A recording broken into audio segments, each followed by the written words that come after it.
사랑으로 사랑하기라는 제목으로 말씀 나누겠습니다. 처음이라는 수식어가 가리키는 경험은 너무나도 마음속 깊이 남아있는 우리 삶의 여운을 주는 것 같습니다. 첫 시험, 첫 성공, 첫 실패, 첫 아이, 첫 여행, 첫 친구라는 처음이라는 수식어가 붙으면요, 마음속에 긴 여운을 주는 것 같아요. 저에게도 이제 설교자로서 여러분 앞에서 처음으로 설교했던 설교가 생각납니다. 2021년 12월 29일, 2021년도의 마지막 수요일 수요 예배 때 출애굽기 1장 1절에 7절 말씀을 가지고 마스터 플래너라는 제목으로 설교를 했었는데, 그게 아직도 너무나도 기억이 뚜렷하게 남는 것 같아요. 지금 생각해 보면은 제가 왜 설교 제목을 영어로 지어가지고 설교를 하는데 그렇게 힘들게 했나라는 좀 생각도 해보게 됩니다. 처음이라는 수식어가 붙은 경험은 마음속 깊은 곳에 여운을 줍니다. 처음이라는 수식어가 가리키는 것 중에 가장 마음속에 깊은 여운을 주는 게 뭘까 고민해봤는데, 첫사랑이 아닐까라고 좀 생각해봤습니다. 첫사랑. 여기 계신 성도님들도 첫사랑이 지금의 배우자이시거나 아니면 끝사랑이 지금의 배우자라고 생각합니다. 네, 항상 왜 결혼 얘기만 나오면 이렇게 좀 분위기가 삭막해지죠? 네. 저는 결혼에 대한 기대와 환상을 갖고 있는 청년입니다. 네, 행복한 모습들을 좀 보여주시면 좋을 것 같아요. 네, 저에게도 첫사랑이 있죠. 네, 물론 지금은요 그 사람의 얼굴도 잘 기억나지가 않아요. 근데 그 사람을 향했던 그 설레이는 감정이나 행복, 기쁨이라는 감정들이 몽글몽글 올라오는 것 같아요. 그런데 제가 예수님을 믿고 난 후에 이런 찬양을 알게 된 이후에 나의 첫사랑이 그녀가 아니었다는 사실을 알게 되었습니다.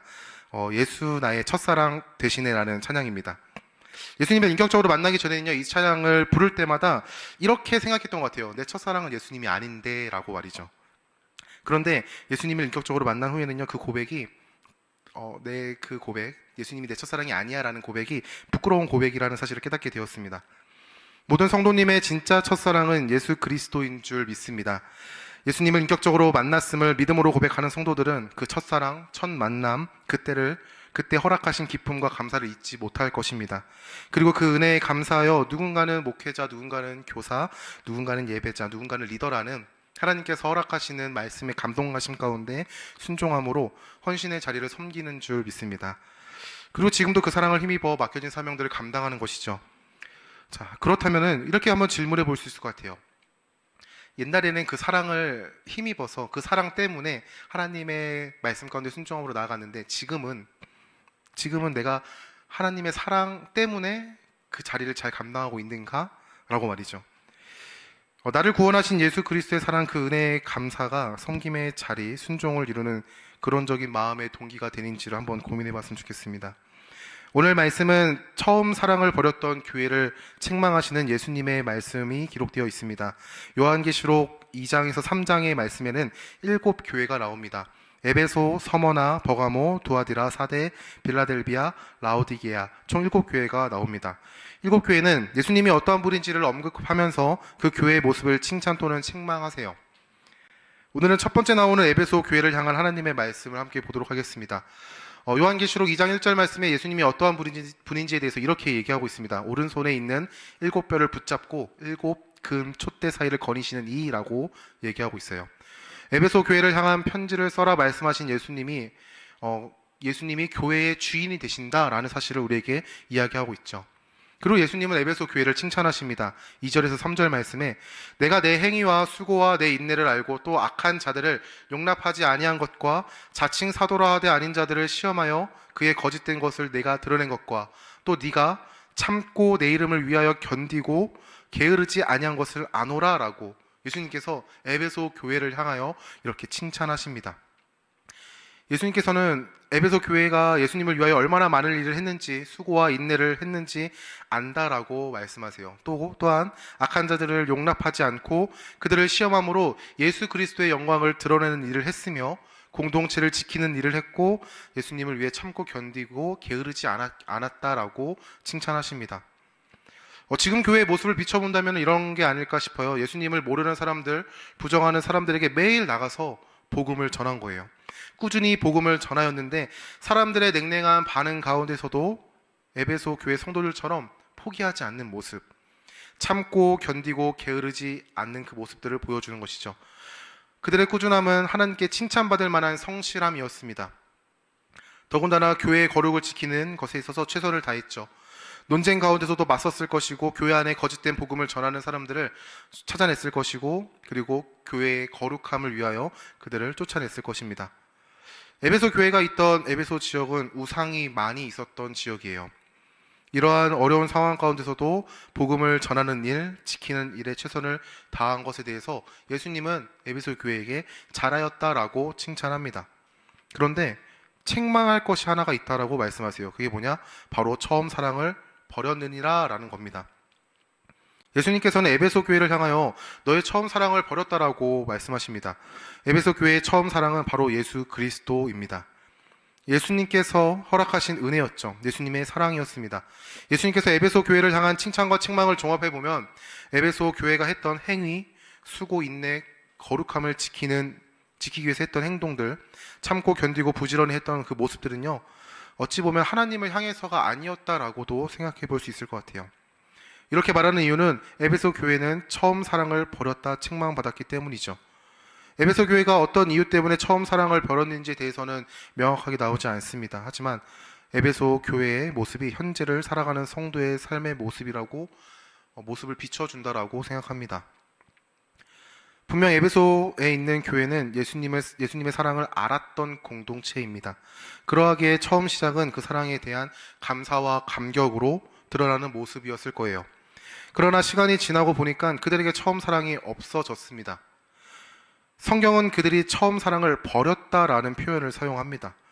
그들의 외형은 변하지 않았어요. 그들이 나가서 복음을 전하고 거룩을 지키기 위해서 힘썼고 인내있고 참고 부지런히 행했던 것, 외형은 변하지 않았는데 그들이 마음 가운데 있었던 동기가 변했던 것이죠. 처음 사랑을 버리게 되었습니다. 자, 그렇다면 처음 사랑 없이 하나님의 말씀에 순종하는 것이 뭐가 문제일까라는 생각을 조금 해보는 것 같아요. 예수님께서 책망하신 것은요, 너희가 처음 사랑을 버렸다라는 그 한마디였거든요. 에베소 교회의 모습을 통해서 우리는 하나님의 말씀에 순종하는 마음의 그 동기, 마음에 하나님을 향한 사랑이 있어야 한다는 것을 다시 한번 깨닫게 됩니다. 성도가 하나님의 말씀에 순종하면 하나님의 사랑에 대한 반응이라는 거예요. 만약 우리의 행위 가운데 말씀에 대한 그 순종 가운데 하나님의 사랑이 없다라고, 오늘 말씀처럼 처음 사랑, 은혜가 없다라고 하면 우리가 어떻게 될까라는 한번 생각들을 해봤습니다. 저는 이렇게 생각해 봤던 것 같아요.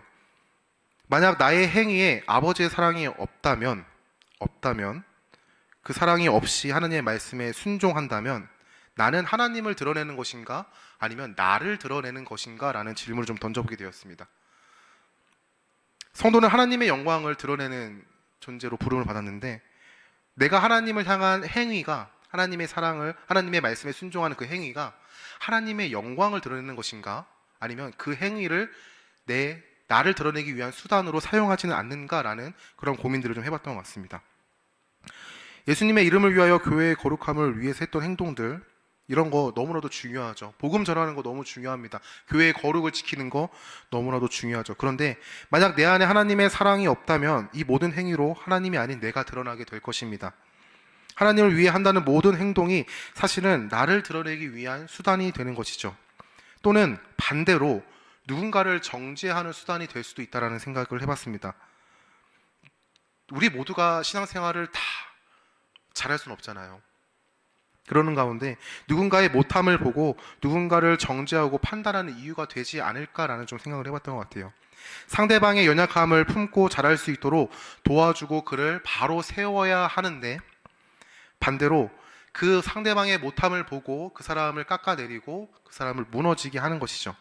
그 사람을 향하여 비난과 판단의 목소리를 낼 것입니다. 아니면 타인을 향한 그 정죄의 목소리가 반대로 이제 자기 자신을 향하여서도 드러날 수 있을 것 같아요. 내가 못하는 것에 있어서 나는 왜 이거밖에 안 되지?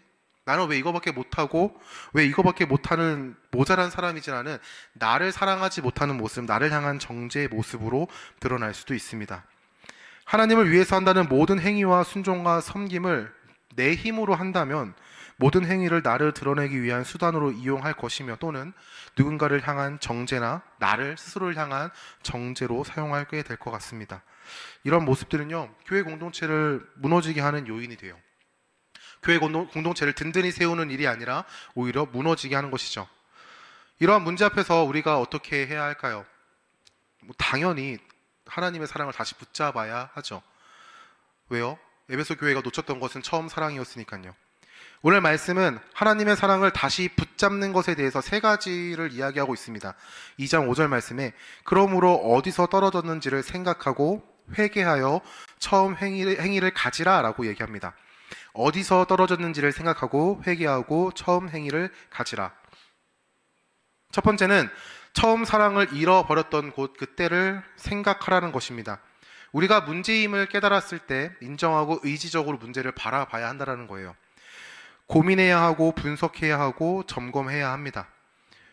우리의 의지적인 노력이 필요한 거죠. 그러나 문제를 깨닫게 하시는 것도 하나님의 은혜입니다. 나를 기만하는 죄 가운데 하나님께서는 문제를 깨닫게 하세요. 나의 삶이 하나님 앞에서 온전해, 올바라, 괜찮아라고 하는 그 죄가 나를 기만하는 그 상황 가운데 하나님의 은혜는 무엇을 깨닫게 하시냐면은 내가 잘 못하고 있어를 깨닫게 하신다는 것이죠. 그때 우리는 깨닫게 하신 것 가운데 겸허히 그것을 인정하고 우리를 진단해야 합니다. 그리고 두 번째, 회개해야 합니다. 하나님 앞에 나의 잘못을 회개해야 합니다. 회개는 단순한 반성과 결단이 아닙니다. 회개는 내가 이렇게 큰 잘못을 했구나라고 반성하고 그러니까 내가 이렇게 살아야지라고 결단하는 것으로 끝나지 않습니다. 회개는 이런 죄인된 나를 사랑하시는 하나님의 사랑을 힘입어서 다시 하나님을 의지하며 살아내는 것, 그것이 회개인 것이죠. 단순하게 반성하고 결단하는 것만 끝나는 것이 아니라 반성과 결단이 예수 그리스도의 은혜를 힘입어 그것을 하나님 앞에 다시 한번 돌이키는 것, 그리고 그 은혜를 힘입어 살아내는 것. 하나님의 사랑을 다시 붙잡는 것이 바로 회개입니다. 이 회개는 세 번째 행위인 처음 행위를 가지라는 것과 연결됩니다. 진정한 회개는 내가 무언가를 해야 한다는 결단을 넘어 이 결단을 이루실 아버지 하나님의 사랑을 기대하고 소망하게 하는 것이죠. 우리는 아버지 사랑을 힘입어 우리의 죄된 모습을 돌이켜야 합니다. 다시 사랑을 힘입어 순종하는 바른 관계 안으로 들어가야 하는 것이죠. 생각해보니까 저도 아버지의 사랑으로 순종하거나 섬기지 못하는 모습들이 참 많았다라는 사실을 좀 깨달았던 것 같아요. 저는 성도님들이 아시는지는 잘 모르겠어요. 저는 이게 굉장히 포커페이스로 티를 안 낸다라고 저 스스로가 자부하고 있지만 저는 이제 뭐 어떤 행사나 중요한 일이 있으면 제 생각대로 되지 않으면 좀 힘듭니다. 네. 마음의 불편함이 막 몰려와요. 너무 힘들어요. 그래서 근데 표정에서는 되도록이면 티를 안 내려고 노력하는데 아마 잘 모르셨을 거라고 생각합니다. 네. 제가 이제 군대에 제대를 하고요. 처음으로 이제 대학생이 복학하고 나서 CCM이라는 찬양 동아리 회장을 맡게 됐습니다. 군대 가기 전에는요 15명 정도의 인원이 모여 있었어요. 근데 군대 갔다 오니까 저 포함해서 5명이 남아 있더라고요. 이게 뭔가 싶었는데 할 사람이 없어서 제가 회장이 된 거예요. 노래를 잘해서 회장이 된 게 아니고 리더십이 뛰어나서 회장이 된 게 아니고 거의 뭐 너 할래? 못하겠어 그럼 내가 할게 이런 수준으로 그렇게 동아리 회장을 하게 되었습니다. 이렇게 그 회장으로서 섬기는 가운데 하나님의 은혜를 구할 수밖에 없더라고요. 하나님 정말 이 동아리 이제 몇 명 더 줄면은 이제 동아리 폐쇄한다고 하는데 너무 은혜가 필요합니다 이러면서 1년이라는 시간을 하나님께 기도하며 사랑을 의지하고 은혜를 구했던 것 같습니다. 그렇게 시간이 흐르면서 한 달에 1명, 또 한 달 지나면 2명, 3명 이렇게 오면서 다시 13명의 인원이 모이게 되었습니다. 동아리에 사람이 모이는 것도 하나님의 은혜, 사랑의 결실이죠. 그 가운데 그 은혜를 누리고 그 은혜로 살아가겠다라고 고백했던 제가 큰 행사 하나를 앞두고 저의 욕심대로 살아가는 모습들을 좀 보게 되었습니다. 그 동아리는요 매월 11월에 찬양 콘서트를 해요. 콘서트 졸업한 선배들로 부르고 기독 학생들을 모아서 콘서트를 하는데 그 가운데 하나님을 의지하지 못하는 모습들을 보게 되었습니다. 원래 큰 행사를 맡으면 기간이 다가오면 다가올수록 긴장하잖아요. 근데 행사가 잘 준비되어 있지 않는 모습을 보면서 사람들에게 짜증을 내고 있는 제 모습을 보게 되더라고요. 이거는 이렇게 하는데 왜 안 했어? 이거 이렇게 해. 막 이러면서 명령하고 짜증내고 때로는 뭐라 하고 하는 그런 모습들을 좀 보게 되었습니다. 제 안에 하나님의 사랑이 없으니 이것을 내 힘으로 잘해야 한다는 생각과 그 압박으로 인해서 누군가의 잘못들을 보면서 정죄하게 되었습니다. 그리고 비난하는 모습을 보게 되었죠. 아직은 이러한 부분에서 자유하지는 않은 것 같아요. 지금까지도 어떠한 행사가 주어지거나 어떠한 큰 일이 주어지면은 그것을 열심히 준비하는데 뭔가 제가 생각했던 플랜과 같이 흘러가지 않으면 마음속에서는요, 큰 파도가 일어나는 것 같아요. 그러면서 더 기도하죠. 뭐 그렇게 막 거룩하게 기도 안 하면 돼요. 예수님 마음 이렇게 기도합니다. 예수님 마음 달라고. 매 순간 나의 잘못을 진단하고 회개하고 믿음으로 은혜를 구해요. 우리의 모든 행동의 동기는 사랑과 은혜여야 합니다. 우리의 행위의 동기, 마음 가운데 섬기고 순종하는 동기는 아버지의 사랑과 그리스도의 은혜여야만 합니다. 하나님을 향한 사랑이 있을 때 우리는 하나님의 말씀에 온전히 순종할 수 있어요. 우리는 먼저 하나님의 사랑을 받은 성도라는 사실을 기억할 수 있길 바랍니다. 요한일서 4장 19절 말씀에 우리가 사랑함은 그가 먼저 우리를 사랑하였습니다라고 말씀하고 있습니다. 우리가 사랑할 수 있음도 우리가 사랑받았기 때문이에요. 우리는 예수 그리스도를 통해 확증된 그 사랑을 받은 성도인 줄 믿습니다. 로마서 5장 8절 말씀에 우리가 아직 죄인 되었을 때에 그리스도께서 우리를 위하여 죽으심으로 하나님께서 우리에 대한 자기의 사랑을 확증하셨느니라 라고 말씀하십니다. 우리가 누리는 그 사랑은 우리가 무엇을 잘했기 때문에 주어진 사랑도 아니고 우리가 어떠한 조건이 되었기 때문에 주어진 사랑도 아니고 내가 이것을 했기 때문에 하나님 주십시오라고 당당하게 요구할 수 있는 사랑도 절대 아닙니다. 이 사랑은 창조주 하나님 앞에 서지도 못하고 바라보지도 못하고 그 마음을 향하지도 못하는 우리가 오히려 대적하고 부정하던 그 자를 향하여 하나님께서 은혜로 허락하신 사랑인 것이죠. 죄인된 우리를 위해 하나님은 자신의 아들 예수 그리스도를 십자가에 죽이셨습니다. 하나님이신 예수님은 연약한 인간의 몸으로 이 땅에 오셨고 이 땅에서 십자가를 바라보며 삶을 사셨어요. 그리고 십자가를 지심으로 하나님이 죄인된 우리를 향하신 사랑이 얼마나 크고 위대하고 거룩한지를 확증하셨습니다. 말씀 가운데 허락하신 사랑을 가시적으로 분명하고 그리고 완벽하게 세상 가운데 선포하신 것이죠. 우리는 그 사랑을 입은 성도입니다. 그 사랑을 받은 성도고 그 사랑으로 살아가는 성도입니다. 성도는 그 사랑을 힘입어 아버지 하나님 앞에 나아가죠. 나를 구원하시고 나를 의롭다 하시는 은혜를 의지하며 하나님 앞에 나아갑니다.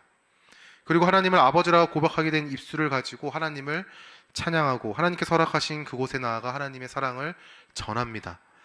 누군가는 설교로, 누군가는 섬김으로, 누군가는 예배자의 모습으로 말이죠.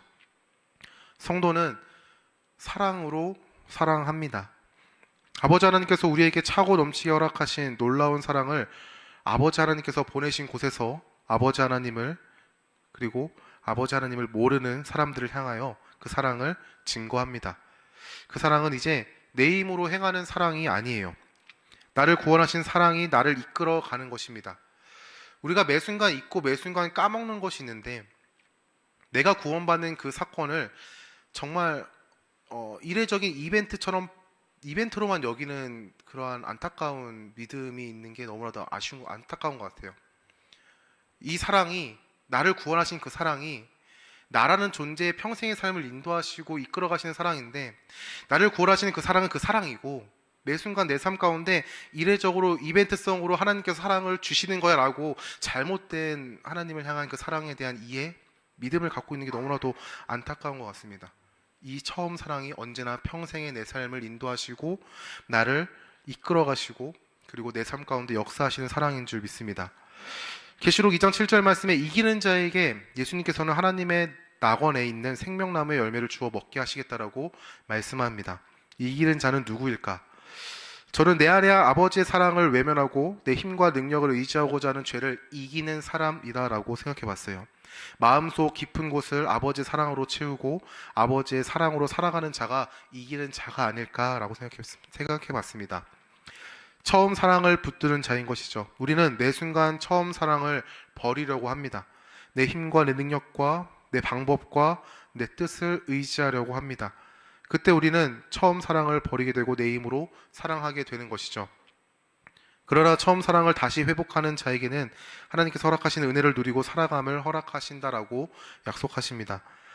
그 회복도 우리에게 허락하시는 아버지의 사랑, 예수님의 은혜입니다. 사랑하는 성도 여러분, 무엇으로 사랑하고 계십니까? 분명히 말하지만 내 힘과 내 능력은요, 언젠가 한계에 부딪힙니다. 그 한계는 교만과 정죄라는 두 가지 방향으로 나를 이끌어요. 그렇기 때문에 내 힘과 능력으로 살아가는 것은 엄밀히 말하면 아버지 하나님 앞에서의 죄입니다. 내가 그러한 의도가 없었다라고 고백할지라도 스스로를 죄를 범하는 방향으로 이끄는 것이 바로 내 힘과 내 능력을 의지하는 순종인 것이죠. 죄로 인한 우리의 연약한 모습입니다. 우리를 사랑하신 아버지 하나님의 사랑, 예수 그리스도의 은혜로 사랑할 수 있길 소망합니다. 우리가 살아가는 그 사랑의 힘, 사랑의 능력이 나로부터 나오는 것이 아니라 나를 구원하시고 인도하시고 이끄시는 그 사랑이길 소망합니다. 그 사랑의 모습, 순종, 섬김이라는 모습으로 그 사랑이 증거될 줄 믿습니다. 사랑으로 사랑하는 더시티 사랑의 교회 성도님들 될 수 있기를 예수님의 이름으로 축원합니다.